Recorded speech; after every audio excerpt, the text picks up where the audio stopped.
Howdy, Ags. Welcome to Aggie Growth Hacks, the podcast sponsored by the McFerrin Center for Entrepreneurship at Texas A&M that is dedicated to helping entrepreneurs improve their business, connect with other Aggie entrepreneurs, and support one another. I'm your host, Greg Martin, Fighting Texas Aggie class of 2001. And I'm your co-host, Chris Hunter, Fighting Texas Aggie class of 1998. Whoop. Well, Ags, we're into year 4 and season 8 of Aggie Growth Hacks, and we are bursting with great conversations with Aggies and a few non-Aggies. We're going to start this season off with a discussion of one of the best entrepreneurs that Chris and I know. Mike Michalowicz is an entrepreneur, best-selling author, keynote speaker, podcaster, and all-around great guy. Mike is actually one of the reasons that Aggie Growth Hacks even exist, as it was through his view and insight on entrepreneurship that Chris and I initially bonded. Mike's not an Aggie, but he did attend a fellow senior military college, Virginia Tech, and he has just launched a book, All In, where he explores how great leaders build unstoppable teams. Over the last 4 years, we have heard from just about every single guest that without a strong team, a business is nothing. So we thought that we would kick off season 8 with someone that has literally written the book on how to create a team that is all in. So pass it back and listen up to Mike as he shares some good bull.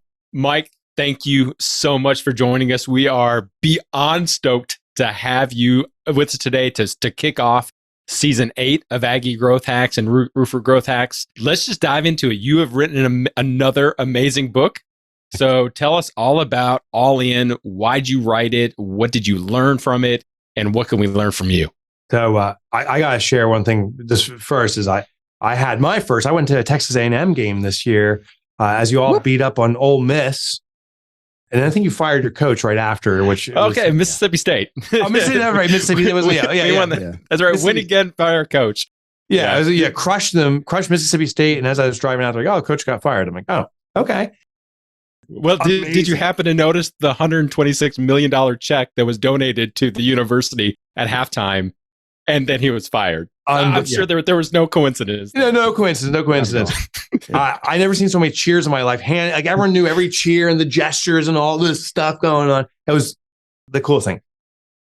And maybe that speaks a little bit to All In. So the new book is called All In. In part, it's about those cultures, those environments where everyone's on board. Everyone gets the environment. Everyone performs at the highest level. One thing that was interesting is it started out 5 years ago. I started researching out All In. And I started to, when I do a speaking engagement, asking audiences who in the room was an A player. And it's one of my favorite questions to ask because you won't be surprised. I mean, everyone considers himself an A player. So, all the hands go up, and we define A player by loyal and committed, driven, perform the best level that you can, and so forth. And then I'd say to the same audience, and sometimes hundreds, sometimes thousands in the room, I'd say, what percentage of the population are A players? And then the responses are like, 5%, 10% max, 2%. And I'm like, this is interesting. Everyone in this room is an A player, 100%. We're all here. We all came here. And so I said, either it's a statistical anomaly, like this is some kind of weird thing going on, or there's something askew. And the reality is, I believe I've concluded everyone is an A player in the right environment. I call it A potential. You can pick any human being on this planet. If you put them in the right environment for what they have the talent at, they will excel there. Maybe you have some dude that is really a big time sleeper, the laziest person on the planet, maybe great at testing beds and finding those comfortable beds. Like, we just have to match up the person. I'm not saying that your organization, Greg or Chris, or my organization has a role for everybody, but everyone is an A player in the right environment. We just have to discern who that person is. And if they're a match for us, then allow them to develop within our organization.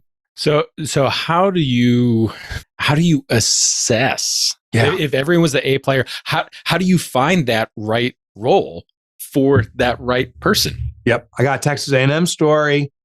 They know how to do it, and actually, admittedly, most college football programs and most pro programs do this extraordinarily well.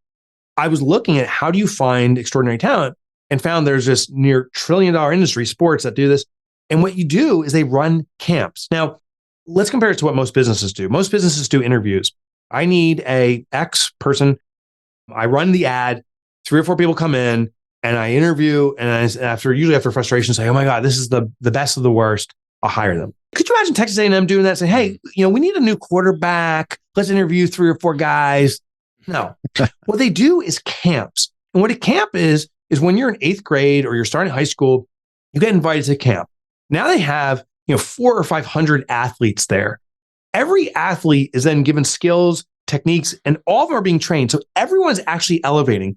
But during that process, the coaches are also observing who's showing the most desire and thirst, the most potential. Those kids are tapped on the shoulder and said, hey, we got another field we'd like to take you to try more skills and so forth. It's a vetting process at the same time.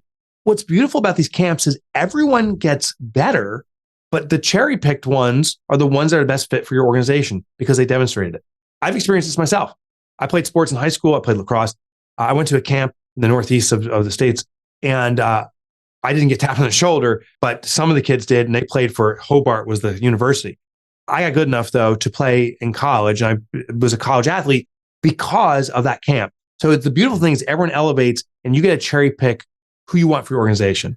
As an employer, we can do the exact same thing.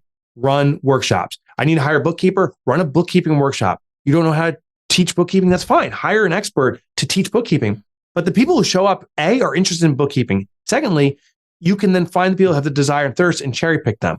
The last thing I want to share about this isn't just like theory. Businesses do this. Home Depot, next time you see Home Depot runs an ad, like, come down and build a birdhouse with your kid. Watch all the parents and guardians that show up there with their kids. They'll be assembling the birdhouse. There's an employee at Home Depot observing the participation of those parents to see who's the most participative, who has the most desire to learn and share, who's helping others. They tap those people on the shoulder and say, hey, we'd love to have someone like you at Home Depot. You ever consider working here full or part-time? It's a recruiting platform. Wow. Yeah.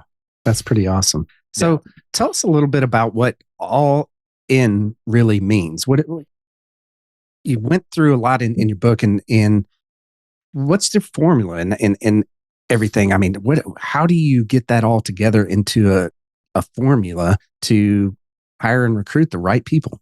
Yeah. Ultimately, I do a formula. I call it FASO. There's the fit, the ability, the safety, and the ownership elements that need to be addressed. So I'll touch on some, but I'll deep dive into a couple.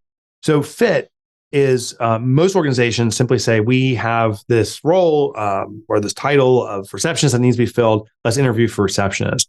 What great organizations and great leaders do is they break down a title into individual tasks. And I'll say, basically, I need to find a person or people to fill these individual tasks. Titles are very siloing. Tasks can be matched up with people's greatest talents. So that's the lesson here, is match talent to task, not to titles. Titles are very traditional, old organizational structure, results in a pyramid structure. When you match talent to task, it's more like a web-like structure, and you allow people to do what they're best at. So I'm not going to deep dive in that, but that's just the general part. Ability, we kind of touched on already, is where people have 3 types of abilities. Experiential, which is their history. What I've done in the past is indicative of the future. Their innate ability is like, what's my internal makeup? Am I a driver or so forth? There's things like Enneagram and Myers-Briggs that help us identify that. Mm-hmm. And then there's potential ability. Great companies, great leaders look for potential. And the best way to do it is through demonstration, which is workshops, camps. Those camps, run these workshops where people can demonstrate their ability. Then there's safety. And safety is where people feel physically safe, emotionally safe, relationally safe. They feel that they're being cared for. And I think this is where I want to deep dive a little bit. Most organizations, Chris, will say, hey, we have a corporate vision. We're going to achieve X million dollars in revenue, or we're going to achieve X, Y, Z. That vision is not the vision of the organization. It's a vision of an individual, the owner of the organization, or the leadership team. But every single employee didn't sit there and say, we want to do $10 million. You may have one employee who says, I want to actually spend time with my family this year, or I want to buy my first house, or I want to learn to play guitar. Everyone has their own individual visions. Great leaders identify what everyone's personal vision is and makes it a priority to help them navigate toward that vision. So what I do is I meet with my team and say every year, and we actually have can't see it on the screen here, but there's a board I have set up here that has my individual dreams and visions, and all my colleagues have it outside my office here. And we say, what do you want to achieve? Then my job is to help them achieve their personal visions on the path to our corporate vision, which is mine. Mm-hmm. And when people feel supported in achieving their visions, reciprocity kicks in. They want to support mine. Mm-hmm. One of my favorite stories, it's in the book, is a janitorial company called Jancoa. I interviewed Mary Miller. She's the co-founder of the company. They have 600 janitors. And the first thing Mary said when I talked to her on the phone, she goes, Mike, no one's ever dreamed of being a janitor. Like, that's not a dream. But she goes, but everyone has dreams. So that they do is every week they sit down in small cells. There's maybe 5 to 10 of them, a pocket of people, they get together and they say, what are your dreams? What's your visions? How are you doing on that? Are you learning to play guitar? One gentleman who I interviewed didn't know how to read or write. And he said, he had a granddaughter. He's like, I want to be able to read bedtime stories to my granddaughter. So they helped him get on the educational path. The interesting thing too is Jancoa doesn't pay for your dreams. People don't like to be gifted dreams as much as achieve dreams, but they kept him on the path. They gave that guy flexibility to go through the education. And sure enough, 6 months later, he was able to read his first bedtime story to his granddaughter. And it was transformative for his family. It was transformative for him. And his loyalties to the company further escalated. He's like, this company cares about who I am. It's no surprise they're one of the best janitorial companies.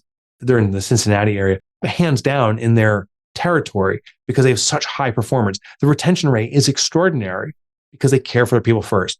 So that's one of the key formulas is we have to identify our team's dreams and align it with the corporate vision. So then how does that tie into ownership? Because as my dream as an employee may not be the corporate dream. Right. But at the end of the day, we're all employers. We hire people to do stuff for what we design our company for. That's why we exist. Yeah. So how does helping someone, how do you connect those two things that seem to be not connectable at all? Yeah. One of the lines I hear most frequently is like, gosh, I wish my employees would act like owners, right? I wish they'd have ownership in the company. Give them ownership then. Right. Well, one technique is give ownership. But here's what's so funny is what I found is ownership without what's called psychological ownership. So legal ownership, where they have a piece of the company, without psychological ownership, actually works against us in most cases. It forms entitlement. I own a piece of the business now. Where's my profitability? You owe me. Yeah. So many ESOPs are deployed inappropriately because they focus on the legal ownership. They don't focus on psychological ownership. But here's the other flip side. You don't have to give legal ownership. If you simply deploy psychological ownership, people will have their identity in link with the company and perform at their highest levels. Identity is the ultimate thermometer. We achieve who we believe we are. And so if we believe that the company is mine in part, even if it's not legally, I'll act that way. So first question is, how do you achieve ownership psychologically? There's 3 components. One is when someone has intimate knowledge of their responsibilities. So the more we know about something, the more we feel we own it. The second thing is when we have the ability to personalize it, when it can be made mine. I can put little elements of it. And third is that we have control over it. We can give it direction. One of my favorite examples is with cars because it's so apparent. There's 2 scenarios. You can rent a car, you can own a car. A rental car, we're given explicit instructions of how we have to behave. Return it with a full tank of gas or you'll get penalized. No scratches or dents, of course, and then a clean interior. And they take all this information from you to ensure that you're going to comply. And I have a saying, when we're forced to comply, we will seek to defy. It's human nature. The more constraint pushed on us, the more we're going to push back out.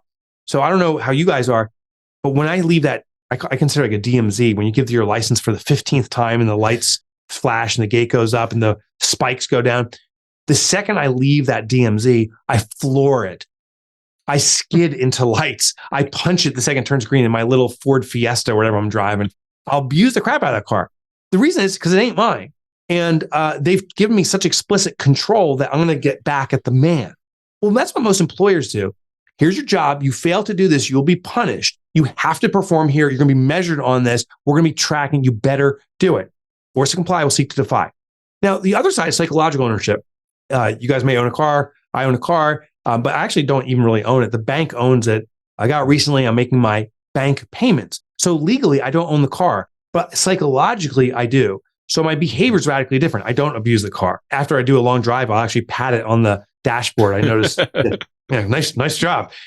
Good job. Yeah, good job. Yeah. It sounds crazy, But there's three elements playing. First, I have control. I decide where I take it, when I take it, where I park it. I have control if it goes out today or not. It's mine.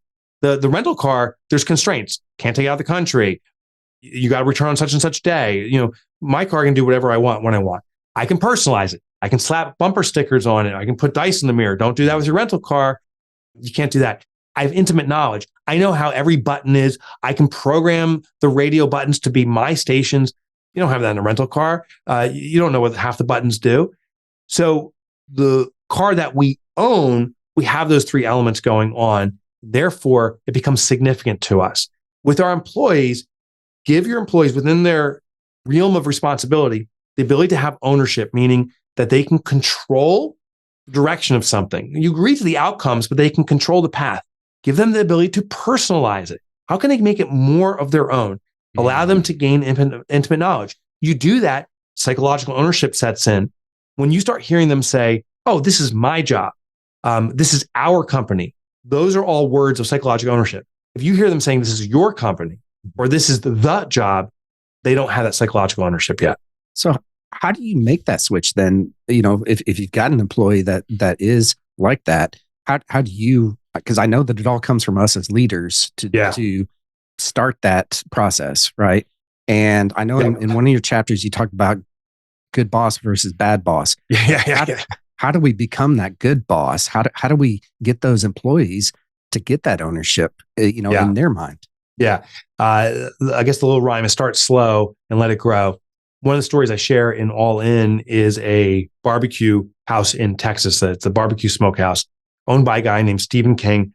Not that Stephen King. It just happens to be the same name.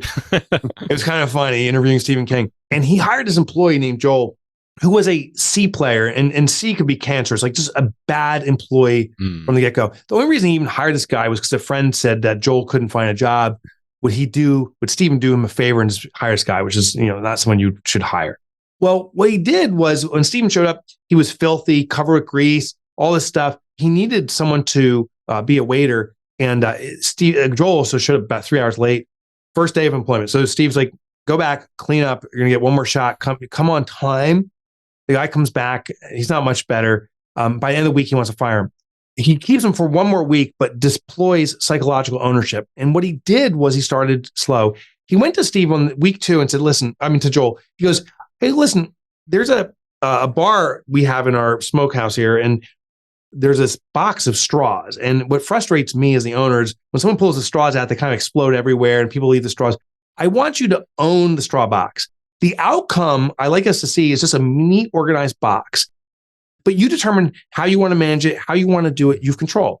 So what he's allowing Stephen to do was put his own control around it, to personalize it, maybe make it his own way.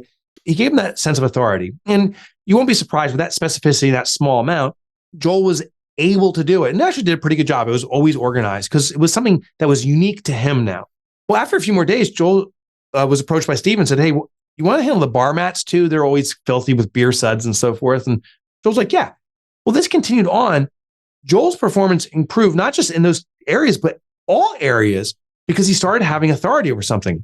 Fast forward 2 years later, Joel's the number one performing employee at the company. He's an A player by far. He manages the entire front end of the restaurant. I called Joel and I said, dude, admittedly, you were not performing well. And now look at you, you're a rock star. What happened? And the guy starts tearing up and I start tearing up to think about it. He goes, Mike, you don't know my background. He's like, I was abused as a kid. My parents told me I'd never amount to anything. I'd never own anything. This is the first place I was ever given authority over something and able to own something. He's like, I love the smokehouse. I will do anything for it. And then we continued chatting. And I said, but Steve, you were showing up so filthy and stuff. I heard like you're always coming in clean and stuff now. What was that all about? He goes, oh, that grease and stuff. He goes, I love working on cars. He goes, my dream is to be a professional race car driver one day. So I'm always working on my trucks and stuff like that. And I said, Joel, the way your performance has improved and how you're doing, you are going to be a professional race car driver. I said, it's going to be such a big loss for the smokehouse. And then Joel chuckled and he goes, I'm never leaving the smokehouse. He's like, I'm going to be a professional race car driver and work at the smokehouse. I was like, this is amazing, man. This is so amazing. What happened was reciprocity. He was giving ownership over something very small, but over time was able to develop that. And then he took ownership, emotional ownership within the company, and now is an A player by far. Well, Mike, this is an area that we have talked to in the last 100 or so episodes about entrepreneurs and how difficult it is to build the team, to attract the right people. Yeah. What I'm hearing you say, and this is kind of going back to Clockwork and some of the other things, the primary job of an owner needs to be pouring into and growing and providing the fit, ability, safety, and ownership of the team. Because if you don't do that, you're right. What is there? Yeah, you got to pour into people. My own companies that I own, obviously when I'm writing my books, I'm also testing it out in my own business. I deploy this stuff. I ran a survey of this office right here. This is our author office. There's 8 of us, itty bitty company. And I went to our team anonymously and said, how safe do you feel in this environment? And assuming, it's not even a concern, but I should just ask anyway. Couldn't believe how many people came back and said, there's an alleyway that goes by the side entrance of our building, feels unsafe. It's pitch black. The sun sets here around 5:30 in the wintertime. And when I'm leaving the office at 5 or 6 o'clock at night, I'm a little bit afraid. Like, who's in that alley? So what we did is we installed string lights, and now it's super bright. But what the consequence was, before I knew this, my colleagues around 2 or 3 o'clock in the afternoon are like, gosh, I have to leave the office in a couple of hours. It's going to be black, dark. They start getting concerned, and their work performance, I assume, had to be dropping because they were concerned for their safety. So to your point, Greg, is great leaders pour into their colleagues. They love upon them. They block and tackle for them. And it's just natural reciprocity. Our colleagues will reciprocate and care for the company the way we care for them. I love that. Absolutely love that. Well, Mike, thank you so much for coming on to the podcast here. I mean, it's just, you don't understand how much this means to both Greg and I. Thanks, guys. It's just so cool. I'm geeking out because you're here, just to be even just on the same place with you. I want to take screenshots and all that kind of stuff. Oh, you rock, brother.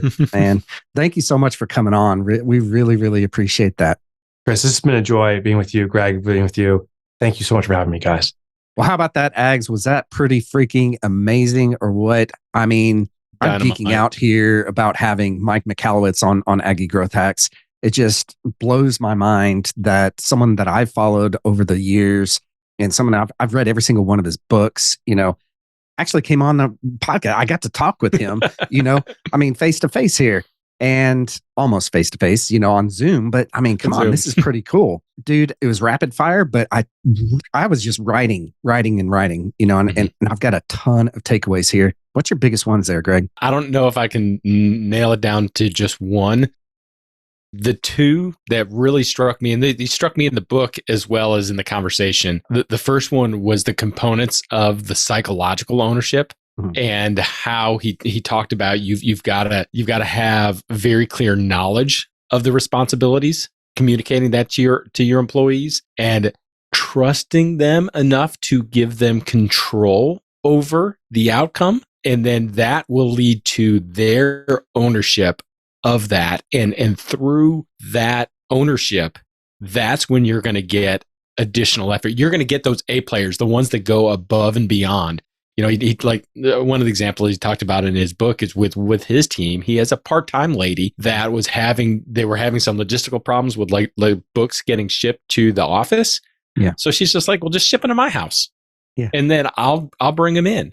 And she's part-time. Right. She's part-time. And this is someone that is now, at the very least, is having to go through and load them into her car and then get them into the office. But he talked about how they actually, on the weekend, her husband and her kids, they took their personal time and invested into the company to be able to solve a company problem. That is psychological ownership. So I mean, I love that. And I would just, I'm sure you were thinking too, I mean, how many times did we have that type of structure in the military? Yeah. Like when we had a section or a group or something that we were in charge of, the psychological ownership of that. The second thing was that everyone is an A player in the right environment. Yeah. But then I love how he also followed it up as saying, but I'm not saying that you have to have a place for every person. Right. You have to be really tough, and you have to really say, okay, you may be the world's best bed tester. Mm-hmm. Well, we're a roofing company. We're not a bed manufacturer. Right. So I think you need to find a place that you can be an A player, and I need someone that is an A roofer. So I love that. What about you? What were your nuggets? I mean, I wouldn't even say takeaway. Yeah. Well, I think the biggest one to me was when he said start slow and let it grow, right? And what he meant by that was and he gave the example of the employee that was not doing so good. I mean, he was a C player, right? He wasn't even a B player, and was coming into work late, was not showing up, dressed for the job, right? And was dirty. And so he started giving them small tasks, right? And giving him ownership of those tasks. He gave the example of the straws, and then next he gave him another task, and then another one, and then another one. And all of a sudden, years later, this guy's his best employee, right? Because he's got that extreme ownership in the company there. I think that's one of my biggest takeaways there was, start slow and let it grow. Other ones, I 100% agree with you. I mean, having ownership is different for people that own their own companies, and getting their employees to have ownership in the company without actually giving them legal ownership, right? He made a big distinction about that, and matching that talent to task, and making sure that and this goes back to EOS, is having the right person in the right seat, really, is what it comes down to, and having the core tasks, right? Really identified for that and fitting that person into that role. So I love it. Absolutely loved this entire interview. It was, I could talk with Mike probably for hours. I'm pretty sure, 100%. Yeah. I wish he would have let us know that he was in Aggie land. I know. Right? That would have been awesome. But what about the workshops that he was talking about? Oh, yeah. I mean, I was just trying to think through, okay, in my business as a fractional CFO, he's like, okay, having a bookkeeper or having someone that walks people through audits or some type of forecasting. I mean, it would be a little bit of work, but you know what? I think that it could be something that you can kind of put for lack of a better term, a case study together. Yeah. And, I mean, now this would, so if, Chris, if I gave you 3 years of profit and loss, some information on a company, and said, okay, give me a pro forma, you'd probably jab yourself in the eye and be like, hell no, that's not it. But honestly, isn't that also part of the process? Yeah. Saying, okay, self-selecting people out that don't just want a job, but someone that are jazzed up and oh my gosh, let's nerd out on Excel, Yeah. But how would you? And I know, and we're just riffing here, but that was something that was really is like, okay, that makes a lot of sense. But man, that's an investment, right? Yeah.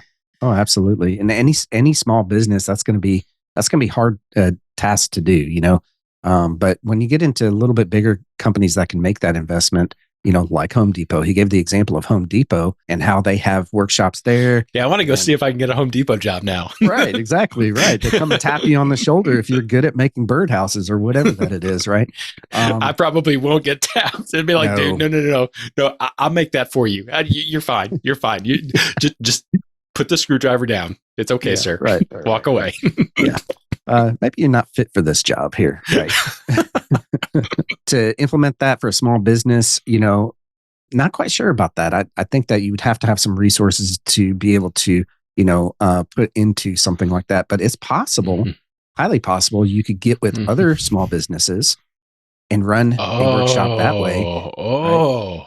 Yeah. And pool your resources together with other small businesses that aren't competitors, obviously, but people that are like-minded, they're looking for the same things, right? A bookkeeper, let's say, or sales staff, right? And I mean, you could pool those resources together to make that reality. I mean, think about it. Like going back to his sports camp analogy, when Elk goes out there this summer at 300 degrees and it's, come to the Mike Elko, football camp experience. And they're bringing in from seventh grade to seniors. Yeah. It's all about identifying who that is. And to take your example, it's not just all quarterbacks. It's not just all wide receivers. It's the defensive line, the O-line, the tight ends, and to have them collectively come together with other businesses, i.e. other coaches. Right. Oh man, I like that. That's brilliant. I don't know how we're going to get it done, but that's brilliant. Well, Ags, you heard it here first. So, contact Greg and I, and we'll try to figure it out. Maybe get with Jose Quintana about that one. What did you say? Find somebody and outsource it? Jose would do much better at that than we would. So, yes, Jose, if you're listening, pick up when we call. That's right. That's right. Well, Ags, that's going to do it for this episode of Aggie Growth Hacks. We are so excited about season 8. And Chris and I want to tell you a little bit logistically about what's going on. It's a little bit different. So as you know, or if you've listened to Aggie Growth Hacks at all, in the last 7 months, I have stepped away from my bank W-2 job and I've started my own company. And so now I'm actually starting to feel the pain of, hey, you know what? Your time is not yours, or I haven't structured my time to be able to have that 4-hour work week yet. As a result, we're not going to be able to interview as many Ags and to bring them on to new episodes of Aggie Growth Hacks. So during this season, we're going to drop a new episode every single week. But then on the off weeks, we're going to go and we're going to recycle some of our old ones. Ags, we got over 100 great conversations. Mm-hmm. And so we're going to keep it fresh. So make sure that you tune in every single week for new episodes and historical episodes. But we want to let you know, hey, we're being open and honest with y'all. This is entrepreneurship. We adapt and overcome. And right now, it's important that Chris and I both invest into our day jobs so that we can continue to do this passion of love. We appreciate you understanding that. We appreciate the grace, but we also would love to continue to also learn about you and have your story. So if you're looking to maybe get on and highlight yourself, highlight your team, we would love to connect with you. While you're on the web, make sure that you connect with Aggie Growth Hacks, connect with Chris, connect with me, and give this episode a huge thumbs up, shout it out, post it. Make sure you tag us. Make sure you tag Mike Michalowicz, because I know that the value that he's brought to this community, either directly through us or indirectly through us, has been so valuable. We want to give a huge shout out to our sponsor, the McFerrin Center for Entrepreneurship at Texas A&M University. Since 1999, the McFerrin Center for Entrepreneurship has served as the hub for entrepreneurship at Texas A&M. If you're an Aggie entrepreneur or even a wantrepreneur, head on over to their website to find a program that's right for you. Just go to aggiegrowthhacks.com/McFerrin right now. Well, Ags, join us next time when we connect with another great Aggie entrepreneur and learn how they hack their growth. Until then, I'm Chris Hunter. And I'm Greg Martin. Thanks and gig 'em.